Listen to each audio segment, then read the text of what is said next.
A gente vai conversar agora com a doutora Débora Sampaio, ela que é especialista em psicologia da adolescência, e a gente vai falar aqui um pouco, porque o assunto é muito amplo, mas a gente vai falar um pouco sobre o impacto das redes sociais na vida das pessoas, em especial dos adolescentes. A pressão do mundo virtual, ela tem mexido muito com a saúde mental dos jovens. E aí eu já lhe pergunto, doutora Débora, quais são as influências positivas e negativas que as redes sociais podem trazer para a vida de um adolescente? Bom dia. Bom dia.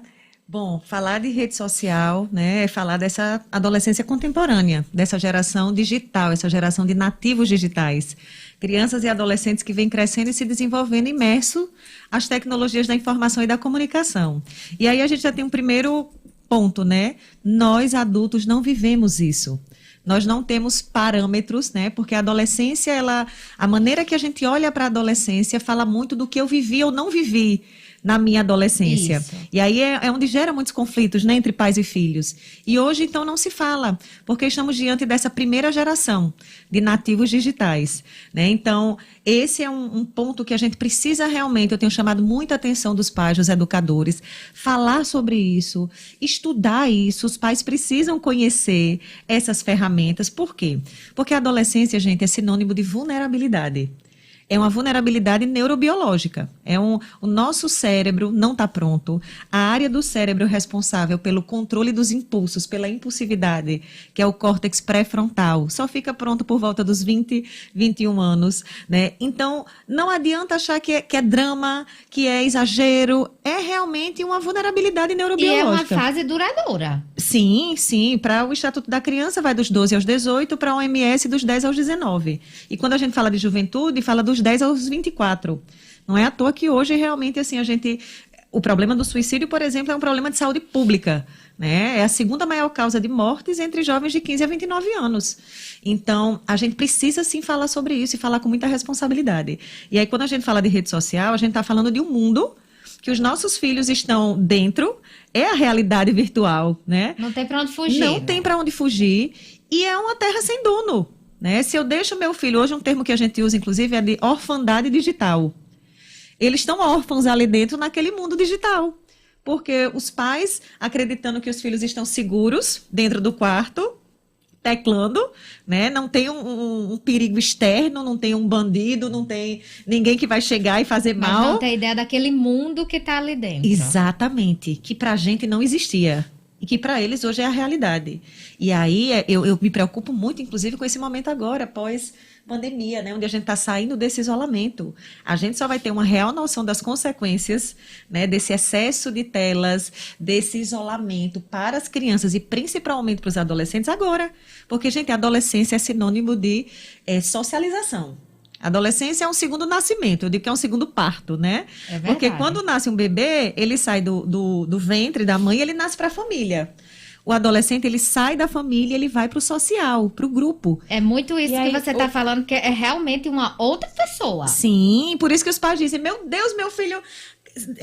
meu filho, eu tinha aqui uma criança amorosa, fofinha, educada, de repente tem um ser Quem é estranho esse o aqui. problema não é necessariamente a rede social, uma rede social específica, mas a quantidade de horas gastas, né? Acredito que na pandemia houve um aumento, inclusive, Sim. do tempo que o adolescente tem passado nas redes sociais. Sim, na verdade, assim, como eu disse, a questão não é demonizar rede social, nem internet, mas é a gente prepará-los e nos preparar para lidar com Até isso. porque, usada de forma consciente e da maneira certa, a rede social é um aliado. Sim, a gente tem hoje um mundo de possibilidades. Aula de violão, aula de inglês, quantas coisas a gente pode aprender pela internet, né? Inclusive, nessa pandemia, a gente também descobriu isso, Sim, né? cursos online, enfim. Então, tem muita coisa boa, sim. Agora, quando a gente fala de criança e adolescente, a gente está falando de vulnerabilidade e falando de adolescente principalmente. O adolescente, como ele está nesse processo de se afastar um pouco da família, porque ele vai... A grande questão da adolescência é quem eu sou. É a estruturação da identidade. Quando criança, a referência são os pais. Se a gente pergunta para uma criança, fulaninho, como é seu nome? Quem é você? Ah, eu sou filho de fulaninho e cicraninho. O adolescente, se você perguntar quem é você, eu sou Débora, eu estudo na escola X, eu faço tal esporte, né? Então ele está ali descobrindo quem ele é e para isso ele vai muitas vezes questionar e bater de frente com muitos valores, com muitos princípios da família, para poder se diferenciar. E aí eu preciso o quê? Me sentir pertencente em um novo grupo. que aí vem o grupo de amigos. Só que hoje, o que está acontecendo? A gente está diante de uma geração que tem tido dificuldade com as habilidades sociais.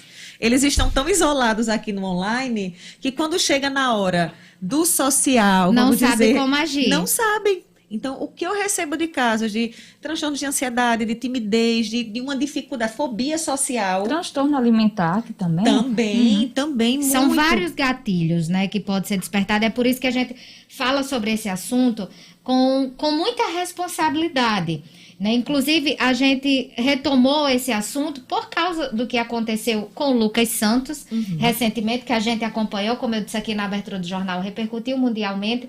É um assunto que muitas vezes a gente evita falar, mas que é preciso se debater sim, porque as pessoas estão precisando de ajuda. É como a doutora Débora está falando aí, essa questão da necessidade de inclusão. Os jovens, eles querem ser aceitos, querem se sentir inclusos.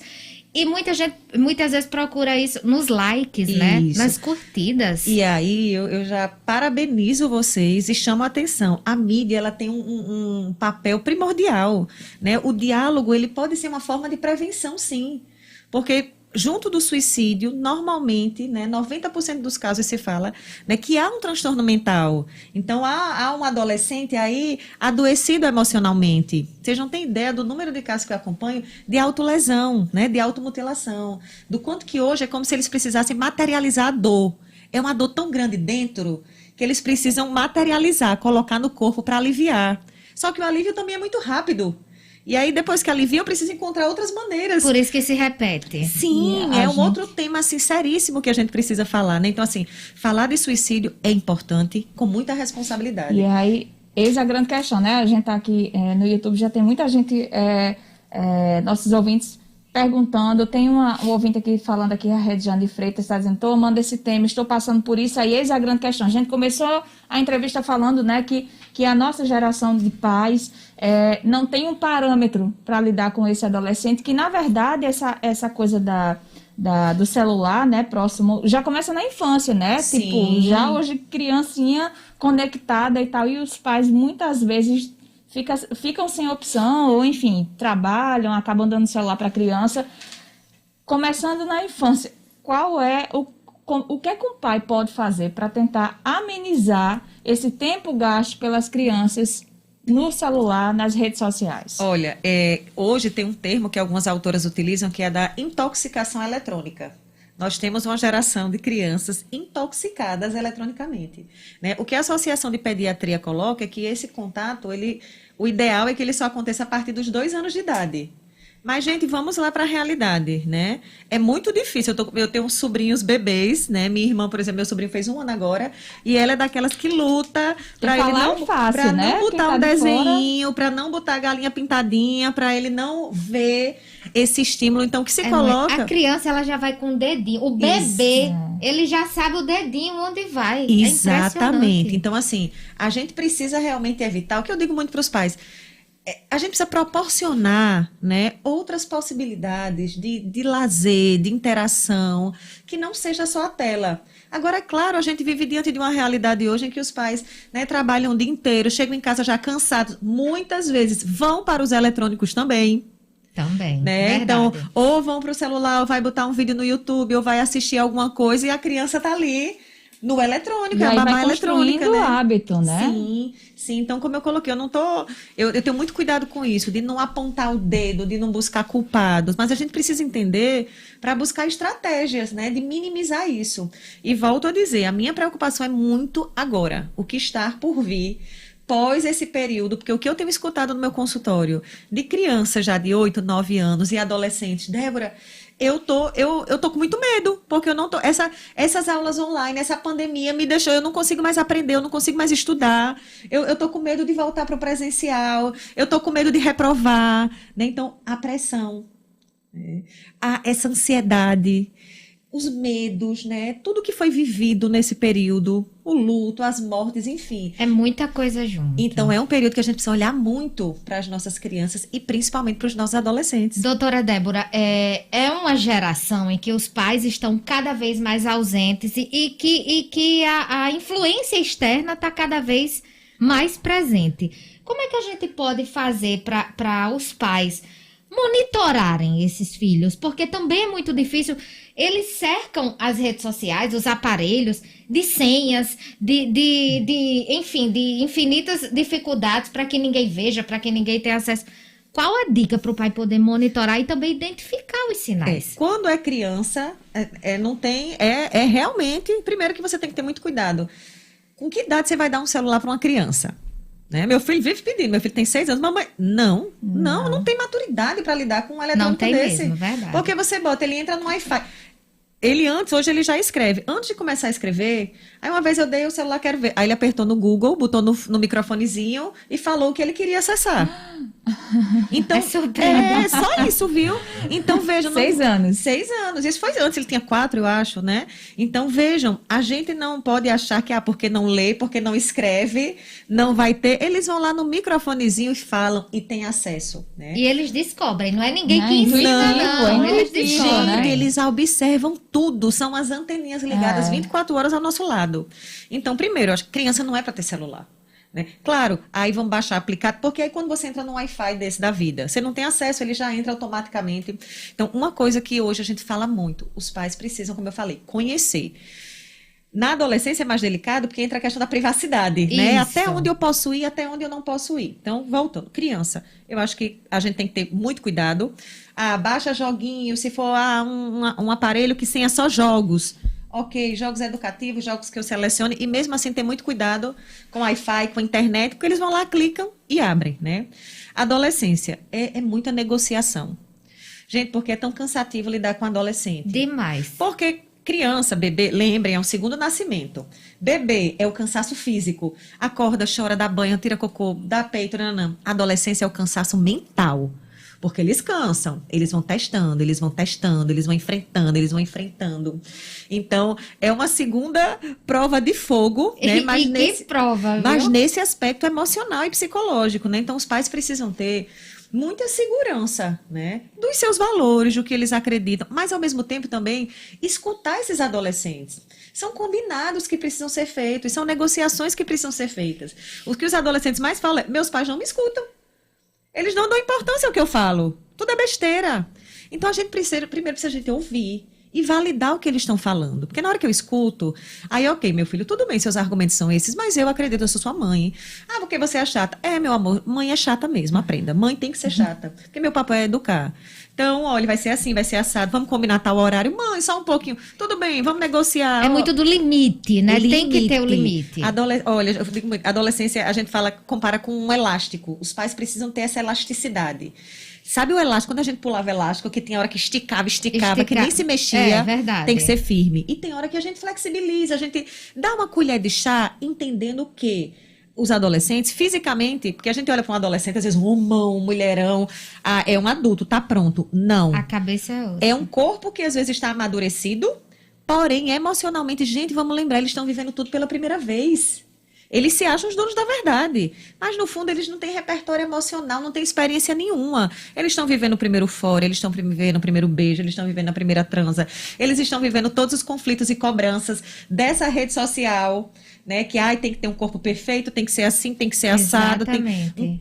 E eles não têm maturidade para entender que ali é Photoshop, que ali é tudo, muitas vezes uma realidade montada. É parte da realidade. Exatamente. Doutora Débora, eu estava assistindo um vídeo seu, um dos últimos que você postou, que foi justamente depois do caso Lucas Santos, falando sobre justamente a vulnerabilidade. E aí falando que muitas vezes os pais não insistem, e é preciso que os pais, que os amigos, aquelas pessoas próximas insistam e batam a porta. Você usou muito esse termo. Mesmo que a porta esteja fechada, bata a porta porque eles estão precisando. Exatamente. Né? Olha, é interessante essa coisa dos vídeos, né, da internet, porque esses dias me colocaram num grupo aí de adolescentes e aí uma pessoa não viu, né, não sabia que eu estava no grupo e aí comentou, eu vi esse vídeo e eu achei muito dramático. Eu achei muito... Esqueci até o nome que ele usou, né? E eu fiquei, poxa, aquele vídeo eu gravei, eu estava muito emocionada. Eu fiquei muito mobilizada com essa história do caso Lucas, porque é o que eu escuto todos os dias, né? E na hora que um caso desse ganha uma visibilidade dessa, É algo que qualquer mãe, né, qualquer... E a gente fala do Lucas porque o Lucas repercutiu, mas tem muitos Lucas, João, José, Marias diariamente, E né? a gente precisa aproveitar, infelizmente, né, esses casos que ganham a visibilidade para a gente poder, como eu falei, falar e falar com cautela e falar com cuidado, porque a gente não pode romantizar o suicídio. A gente tem que ter muito cuidado com isso. A gente tem que olhar para o suicídio como um problema de saúde, sim. A gente está vivendo aí, olha, de 2011 a 2018, a gente teve um pico de crescimento de suicídios entre os jovens. Imaginem agora, né? Como eu disse, a minha preocupação é muito agora, né? Então, a gente precisa falar disso, sim, com responsabilidade. E aí entra, né, os cuidados de não falar dos detalhes, de não compartilhar vídeos, bilhetes, só que ao mesmo tempo, como controlar isso em meio às redes sociais. Verdade. Então, é uma nova Uhum. questão que a gente precisa discutir, né? Mas, assim, de fato, quando a gente fala dessa coisa de bater na porta, vamos lá, o adolescente está ali no mundo dele. Ele tem um mundo dentro do quarto dele. Ele fala com quem ele quer, ele interage com quem ele quer. Agora, também ele escuta o que não quer. Quando você trouxe, né, muito... apropriadamente a questão dos likes, Sim. é isso. Eu preciso me sentir querida, porque meus pais, meus pais já... Eu não sou mais aquela criança fofinha, bonitinha, que chama atenção onde eu chego.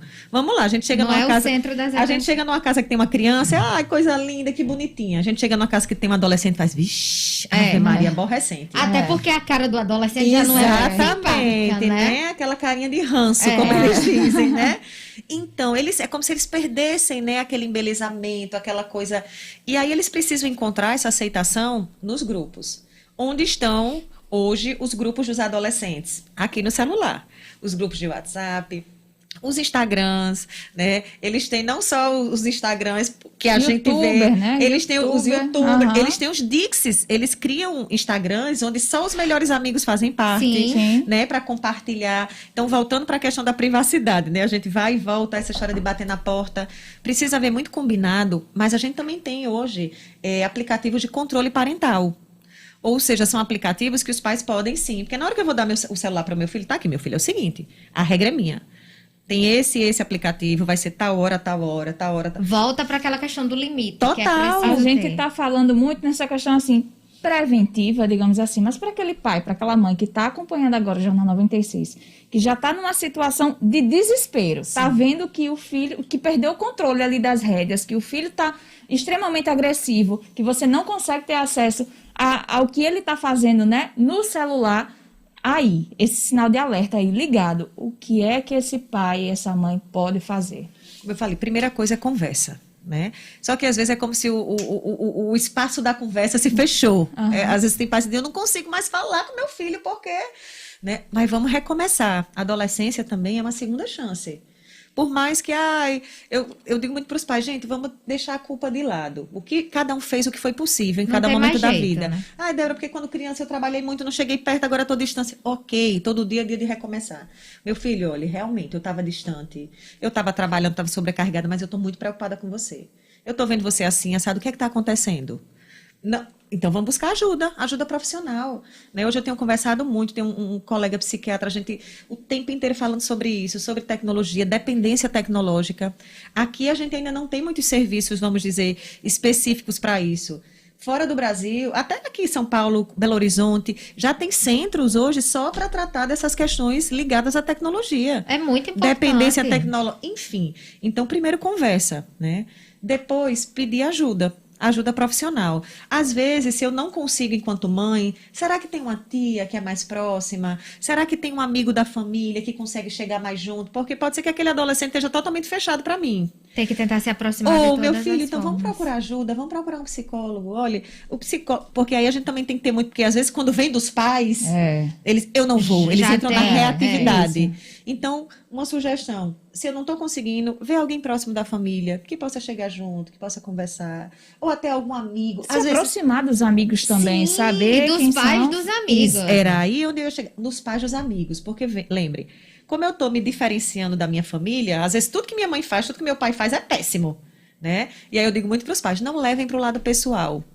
É um processo agora de diferenciação, de separação, para ir para a autonomia. Porém, os pais dos amigos, às vezes, são essenciais. Porque aí, meu pai e minha mãe são péssimos, mas o pai do meu amigo é maravilhoso.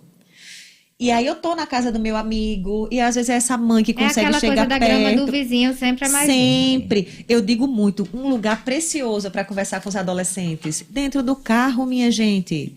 Por quê? Porque dentro do carro, ele não tá olhando no meu olho. Às vezes é mais fácil deles falarem alguma coisa, Se deles soltar soltarem mais. Boa. junto com os amigos, né? Excelente. Eles estão ali juntos conversando. Pode ser que o seu filho não esteja falando nada, caladinho, mas os outros estão falando. Estão falando. Tragam para perto esses amigos, né? Tentem se reaproximar da vida desses filhos, porque qual é a vida de um adolescente? É escola. E aí uma coisa que acontece, eu trabalhei muito tempo em escola. Chega a adolescência, os pais abandonam a escola. Verdade. Quando é criança, reunião de pais de educação infantil, lotado, Chove. não falta um. Agora, reunião de pais de adolescente é zero, quase zero. Por quê? Porque ele já é Já estão independente, criados, já não estuda precisa- sozinho. E a gente tem que lembrar, ele pode até conseguir estudar sozinho, né? Cognitivamente, porém, emocionalmente, ele está no momento, volto a dizer, que ele está vivendo tudo pela primeira vez. Então, é muito delicado. Doutora Débora, nossa, nosso tempo já estourou, porque o assunto realmente rende muito.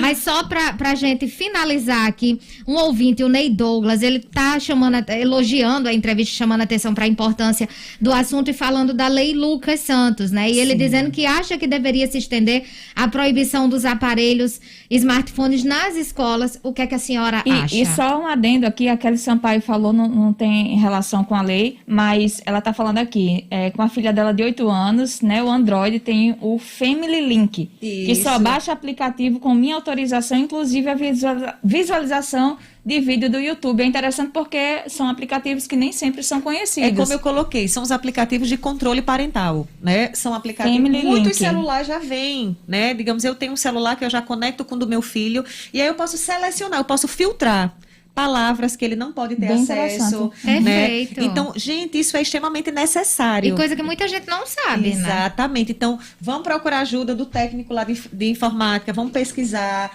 vamos atrás. É como eu disse, essa educação digital, os pais precisam ter acesso a isso, Também. né? Senão entra naquela história da orfandade digital. E aí é um mundo que não tem, a gente não tem controle realmente. Certeza. E em relação a estender essa proibição dos smartphones nas escolas, o que é que a senhora Sim, acha? voltando. Aí eu acho que é um tema muito delicado que a gente precisa discutir, por quê? Com essa questão agora do ensino remoto, né? Então, algumas escolas estão Necessário. voltando, outras não. Então, às vezes, a escola está tendo. As escolas tiveram que se ajustar a essa nova configuração, né? Alguns no modelo híbrido, outras ainda totalmente online. Algumas escolas utilizam de ferramentas educativas no celular ou no tablet. Então, eu acho que isso é algo que a gente precisa realmente pensar como seria isso, como proteger, como blindar, mas que de fato é muito delicado, porque hoje eles têm acesso, né? Mesmo que a escola não forneça um Wi-Fi, alguma coisa, mas eles já têm os pacotes de dados deles. Certeza. Eles entram lá, clicam, procuram na hora. Eu vejo que as escolas tentam controlar em que medida, ó. Se eu vi você com o celular, vai para coordenação, vai ser chamado, vai ser isso. Mas aí tem um intervalo, né? Mas às vezes eles precisam levar, porque tem que ligar para o pai, ou às vezes vai voltar de Sempre Uber. tem uma brecha. Exatamente, mas eu acho que o caminho é a educação. É a gente educá-los para lidar com essas ferramentas. E aí, como é que eu vou educar se eu não fui educada para isso? Então, acho que tudo parte realmente de uma questão social que a gente precisa buscar. Pais precisam se educar nesse sentido, não dá para ser mais um analfabeto digital.